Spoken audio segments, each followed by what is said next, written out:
അപ്പോൾ ചെയ്യാൻ പറയാം, ഐഫോൺ 13 ഡിസ്പ്ലേയിൽ ഒന്നും വരുന്നില്ല. അതായത് 30 സീരീസിൻ്റെ മുകളിലേക്ക് ഡിസ്പ്ലേക്ക് പല കംപ്ലയിൻറ്റ് വരാണ്ട് അതിൽപ്പെട്ട ഒരു കംപ്ലയിൻ്റാണ് ഡിസ്പ്ലേ ബ്ലാങ്കിൽ വന്നത്.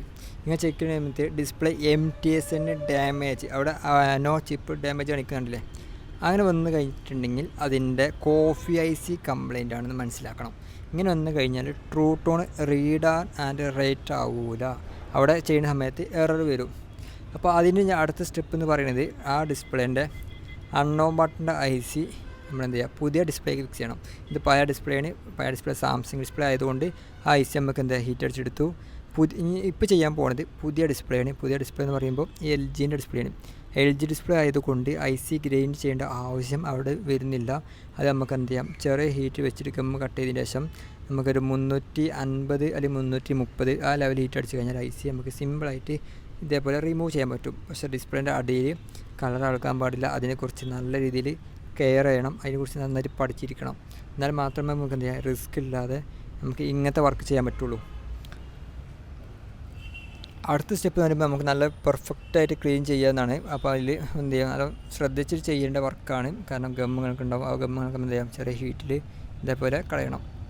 പിന്നെ അതുപോലെ തന്നെ ICൻ്റെ മുകളിൽ വരുന്ന ഗമ്മ് അത് നല്ല പെർഫെക്റ്റായിട്ട് ക്ലീൻ ചെയ്യണം. ഇല്ലാന്നുണ്ടെങ്കിൽ ചിലപ്പോൾ IC ഷോർട്ട് ആവാനൊക്കെ സാധ്യത ഉണ്ട്. പിന്നെ നമ്മൾ യൂസ് ചെയ്യുന്ന PPD എന്ന് പറയുന്നത് ഇതിൽ 189 ആണ്.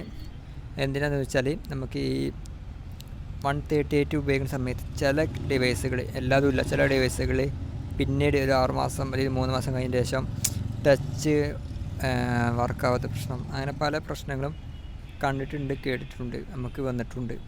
അപ്പോൾ അത് വരാതിരിക്കാനാണ് നമ്മളിപ്പോൾ ഇവിടെ 189 ഉപയോഗിച്ചിട്ടുള്ളത്. 189 ഉപയോഗിച്ചതുകൊണ്ട് പിന്നെ ഈ പ്രശ്നം വന്നിട്ടില്ല. ഇനി അഥവാ വരികയാണെങ്കിൽ അപ്പോൾ ഇവിടെ മതി IC റീബൂട്ട് ചെയ്യുക, ഫിക്സ് ചെയ്യുക, അത്രേ ഉള്ളൂ. അതേപോലെ തന്നെ ഇതൊരു പുതിയൊരു ഡിസ്പ്ലേ ആണ്. പുതിയ ഡിസ്പ്ലേയിൽ നമ്മൾ എന്ത് ചെയ്യണം, ഈ IC ഫിക്സ് ചെയ്യണം. ഈ IC ഫിക്സ് ചെയ്യുമ്പോൾ ഹീറ്റ് നമ്മൾ എന്ത് ചെയ്യണം, ഒരു 217, അതേപോലെ തന്നെ എയർ ഒരു 14 അല്ലെങ്കിൽ 15 ഇതിട്ടിട്ടുണ്ട് ചെയ്യണം. അപ്പോൾ അതിൽ ഏറ്റവും നല്ല ബെസ്റ്റ് വാട്ടർ ഗൺ എന്ന് പറയുന്നത് ക്യുക്കിൻ്റെ 2008 ഈ ഡിസ്പ്ലേ അൺബോക്സ് ചാനലിൽ ഏറ്റവും ബെറ്റർ സാധനം. അപ്പോൾ അതേപോലെ തന്നെ നമുക്ക് എന്ത് ചെയ്യാം, IC നല്ല പെർഫെക്റ്റായിട്ട് എന്ത് ചെയ്യാം, ഫിക്സ് ചെയ്യണം. എല്ലാ ബോളുകളും പ്രോപ്പറായി ഇരിക്കണം. ചില ബോളുകൾ ഇരുന്നിട്ടില്ല എന്നുണ്ടെങ്കിൽ ടച്ചിൻ്റെ വൺ സൈഡ് അല്ലെങ്കിൽ ഏതെങ്കിലും സൈഡുകളൊന്നും ടച്ച് വർക്കാവാതെ വരും, ചിലപ്പോൾ ടച്ച് ലാഗിങ് വരും, അങ്ങനെ പല പ്രശ്നങ്ങൾ വരും. അത് ഈ ടച്ചിൻ്റെ IC നമ്മൾ പ്രോപ്പറായിട്ട് ഇരുന്നാൽ മാത്രമേ അത് ക്ലിയർ ആവുള്ളൂ.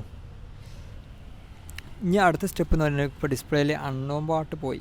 ഇനി അൺനോൺ ബോട്ട് പോയി കഴിഞ്ഞാൽ പിന്നെ അടുത്തതെന്ന് പറയുന്നത് ട്രൂ ടോണാണ്. ട്രൂ ടോൺ റിക്കവറി ചെയ്യുക എന്നുള്ളൊരു ഓപ്ഷനാണ്. അപ്പോൾ ഈ ട്രൂ ടോൺ റിക്കവറി ചെയ്യണമെങ്കിൽ ഇപ്പോൾ ഓൾറെഡി MTSന് ഡാമേജ് ചെയ്തതുകൊണ്ട് നമുക്ക് റീഡ് ചെയ്യാൻ കഴിയില്ല. അപ്പോൾ അങ്ങനത്തെ കേസുകളിൽ നമുക്ക് JCD റിപ്പയർ ഫിറ്റിങ് ഉപയോഗിച്ച് അതിൻ്റെ ഡാറ്റ, MTSന് പഴയ ഡാറ്റ റിക്കവർ ചെയ്തിട്ട് പുതിയ ഡിസ്പ്ലേയിലേക്ക് റൈറ്റ് ചെയ്യാൻ പറ്റും. അതിൽ സക്സസ് ആയിട്ടില്ല എന്നുണ്ടെങ്കിൽ അൺബൈൻഡ് ചെയ്തതിന് ശേഷം നമുക്ക് എന്ത് ചെയ്യാം, ഇതിനെ ട്രൂ ടോൺ റിക്കവറി ചെയ്യാൻ പറ്റും.